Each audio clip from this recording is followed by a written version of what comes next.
Good evening and thank you for joining us. The Thunder Bay Police Services Board has launched its search for the city's next chief of police. And for the first time in its history, the board is asking for the public's input. Former Chief J.P. Levesque announced his retirement in April after serving in that role since 2011. Deputy Chief Sylvie Hoff has been serving as acting chief in the interim. The Police Services Board has now rolled out an online survey to get the public's opinion on what they want to see in a new police chief. The three questions revolve around the direction of the police service, the priorities for the new chief, and the credentials they'd like to see in someone at the helm. Police Board member Don Smith says local citizens' views are essential. The input of the public, I mean, that's what it's all about, is public input. We want to get the best chief possible for the city and for the service.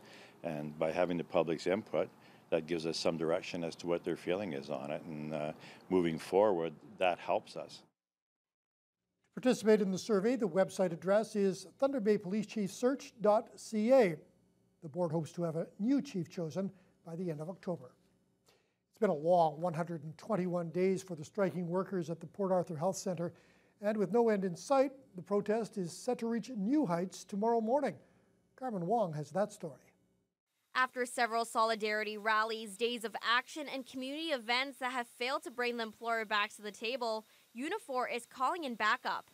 The union has rallied hundreds of union and community members from across Ontario and Manitoba to join the workers to demand clinic management to return to negotiations. Starting Wednesday morning, approximately 300 people, including Unifor National President Jerry Diaz, will surround the clinic on strike day number 121. Director of Healthcare at Unifor, Andy Savella, says the doctors continue to refuse to negotiate, so Unifor is left with no choice but to step up their efforts in order to force them back to the table.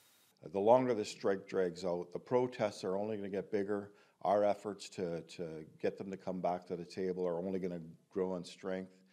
This is only going to escalate in terms of where we go as a union. We're committed to put the lens of this dispute solely on the doctors who are propping up this strike. Unifor Canada recently posted a request on Facebook asking patients to reschedule their appointments or seek healthcare elsewhere. The post included images of the clinic's doctors who refused to negotiate. Savella says the community needs to see the faces of the people who have never argued that they don't have the ability to pay the workers fairly, only that they want to keep their costs low. He says Unifor plans to exercise their lawful right to picket. When the doctors arrive at the clinic tomorrow, they're going to see a community that's taking them to task on their actions and the way they've treated the employees at this health center. Since April 9th, 65 women have been on the picket line fighting for a wage increase and secure employment. One of the strikers, Wendy Savas, says the strike has lasted more than 4 months, and she never imagined it would go on for this long. If I have to lay down in front of an entrance, I will.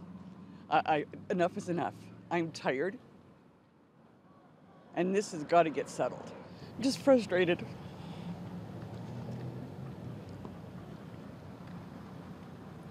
And I'm frustrated for the younger women that are coming up.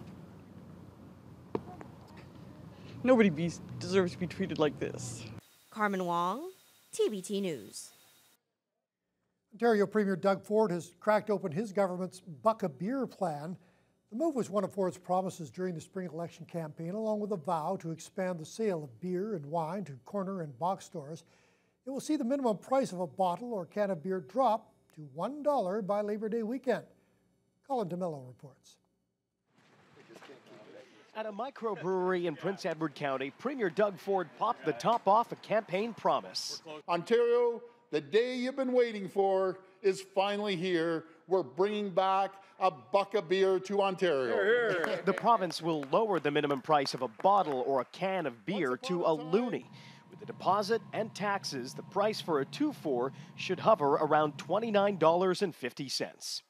It was 8 years ago when a brewer last sold beer for $1, and even with the minimum price at $1.25, beer was never sold at that price. So the government is offering incentives at the LCBO. It's a buck of beer challenge. We'll have end of aisle on when it comes to the LCBO. They might have those extenders, shelf extenders. They might be able to go in the LCBO, but it's costing the taxpayers zero. The opposition disagrees. these product placements or advertisements in the food and drink magazine that the LCBO has, these things have monetary value. Between placing a product in the LCBO, displaying the product on store shelves and in aisles, and a promotion, the giveaway could add up to hundreds of thousands of dollars per brewery. And so here we have a premier that's, cutting income to the very poorest amongst us as a priority, and at the same time subsidizing a buck of beer. It seems to me that his priorities are completely mixed up. And while there are questions about social responsibility and drunk driving, Ford says this. I think people in Ontario are mature enough. They're mature enough to know when they've had one too many. And if they've had one too many, they know they can't be out there driving or being reckless. The OPP say 42 people were killed on roads that they patrol in 2017 due to drunk driving. Now here in Thunder Bay, officials with Sleeping Giant Brewery don't expect the lowering of the minimum beer price to have any impact on their operations. The brewery specializes in craft beers, which have traditionally been well north of the minimum price of beers. Sleeping Giant co-owner Matt Pearson says beer drinkers will get what they pay for if they pay a buck a beer. He says they have no intention of trying to compete with those major labels for low-priced beer, and he isn't worried about the changes hurting their business. There are dollar hamburgers out there. You want a dollar hamburger, you can go buy as many dollar hamburgers as you want. There are lots of hamburgers that are much different prices, and it probably reflects the effort, the time, the ingredients that goes into those things. So us as craft brewers, we make beer using 100% malt. Pearson says he doesn't realistically see any craft brewers lowering the prices of their product, as they still want to maintain the distinct taste that makes them popular. Lakehead University says it's still working to determine the impact of the withdrawal of Saudi Arabian students from the university. That withdrawal comes as a result of the diplomatic spat that's broken out between Canada and Saudi Arabia over human rights concerns. As part of the dispute, Saudi Arabia has canceled economic sponsorship for about 20,000 of its citizens studying in Canada. Lakehead University plays host to about 200 Saudi students every year. And with just a month to go before the start of a new academic year, Lakehead officials are scrambling to find out exactly how they'll be affected. At this point, we're really in sort of a wait-and-see mode. It's very early since all of this played out, and I imagine that changes will happen in the next few days. It will hopefully provide some clarity for us. I would think that in a week or two, we'll know much better about sort of how this is directly going to impact us and the rest of the universities in the country. At this point, the university says it's unable to calculate the full financial cost of the students' withdrawal. We'll have more on the Canada-Saudi Arabia dispute a little later on in the NewsHour. Firefighters in Ontario spent the long weekend combating flames in the province's northeast and here in the northwest region. The Ministry of Natural Resources says 122 fires are currently burning. 25 of those are considered out of control. The largest fire in the northeast, Parry Sound 33, has scorched about 113 square kilometers. Out-of-province firefighters have been called in to help fight the flames.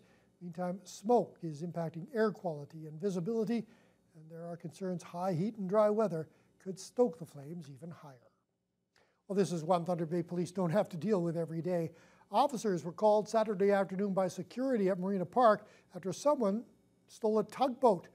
Reports say a young male hopped a fence at the marina, jumped into the 27-foot-long craft, and pulled out of the marina. The vessel was later found beached on a sandbar in the Mission Marsh area. It was then towed back to the marina for an assessment of damages. Police say they're looking for a Caucasian teenage male, about 5'9", with dark, messy hair.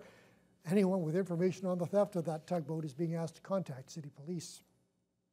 The major restoration of the Wilderness Discovery Centre on Shabandowin Lake is now in full swing. The fully accessible camp for the Handy Capable was forced to close 3 years ago. Local Rotary clubs and the Kinsmen and Kinnets are now working to reopen it by carrying out $1 million worth of repairs this summer. But the group is in need of a lot more volunteers. Jonathan Wilson reports. It's just going to be an awesome facility when it's all said and done. Bob Huckham and his wife Linda are leading the charge in repairing the former Haggie camp. Work is well underway inside the main building and the 5 accessible cabins, but Huckham admits they bit off more than they planned to chew. We're probably, I'm going to say 40% of the way through the whole process. It ended up being a lot bigger job than what we originally thought. We found lots of rot and mold in all the cabins, right into the floor joists and that. The project is now expected to cost $1 million. The province is contributing up to $400,000, contingent on the service clubs covering the rest. The Rotarians and the Kin clubs have donated over $200,000 so far from their lottery proceeds, and Haggie has kicked in another $100,000. The end goal is to make it suitable for the disabled, veterans with war injuries or PTSD, and others with special needs. This is a facility, it's kind of one of a kind. It's totally barrier-free. We're maintaining that philosophy on everything we do. All the new showers are completely waterproof, so the floors can't rot out again. They've got special ramps built into them for a wheelchair to roll right in. So I'm here because I'd like this place to be up and running so that people with disabilities can enjoy nature. I think that everybody should be able to enjoy nature. Listen to the sound of the waves. That's something they can't get in town. So, yeah, it's important to me. Jennifer Cahan has been painting trim and cabinets, while others have been busy redoing the wiring and restoring the foundations with treated wood, so the camp will last another 30 years. Former Mayor Ken Boshkoff helped out here in the 1980s during the original construction of the camp. Now he's back doing odd jobs to help get it open again. Since we first built this place, this team of volunteers is also very inspiring. They've done a lot of work. There's still an enormous amount to be done. So, but it's kind of fun, many hands. So far, there's been hundreds of hours of volunteer time from area contractors, skilled tradespeople, and service club members. Linda Hookham has been chronicling all the contributions. Two of our carpenters, this is Dave and Jim. The support that we've had is phenomenal. We need lots more. I still crusade for wilderness discovery at all our meetings, and just to get people to come and help. There's so much work. Hookham says they'd like to have 3 cabins open later this year and the full job complete by the spring, with the grand reopening in June 2019. Jonathan Wilson, TBT News. More than 20,000 Thunder Bay residents got a taste of Italy this long weekend. The 28th annual Festa Italiana was serving up traditional Italian culture, food, and entertainment on its final day of festivities yesterday. Carmen Wong was there and filed this report. Festa Italiana's Day 2 celebrations were met with larger crowds ready to immerse themselves in Italian culture. The festival usually draws 20,000 people over 2 days, but the chairman of Festa Italiana, Benny Melchuri, says he's been seeing people make new friends and reunite with old ones at the event. He says he estimates that 25,000 people have come through and that the popularity of the festival continues to grow in size because everyone returns to celebrate special memories. You ask them, say, why is it so important for you to come back? And they say, well, you know, I used to come here when I was a little baby, a little child, and then with my father, my grandfather, some say I met my husband here, and so I had to come back. This is very important to me. Festa Italiana is giving the community a taste of what it's like to celebrate in traditional Italian style with lots of food. Plates and plates of traditional Italian dishes are filling the stomachs and hearts of the attendees. Long lines didn't keep attendees from waiting their turn to purchase authentic Italian cuisine.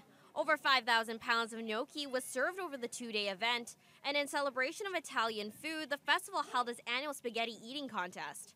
Adults and children chowed down as the crowd cheered on. The master of ceremonies at Festa Italiana, Pasquale Cocciamiglio, says the festival is a lot of fun because it is a family affair. I see a lot of people having a lot of fun, running into people they haven't seen for years. Everybody's enjoying themselves, they're enjoying being outside, and obviously they're enjoying the food and the different entertainment that Festa Italiana has to offer. Nicholas Frazzari is returning to the festival for the 15th time. He says he's been attending the festival since he was a little kid and appreciates how the festival has grown throughout the years. Coming from an Italian background, I like to see that how everyone's celebrating the Italian culture, and I think it's great for the city. It's one of the most popular events in Thunder Bay each year, and I can only see it getting better from now on. Carmen Wong, TBT News.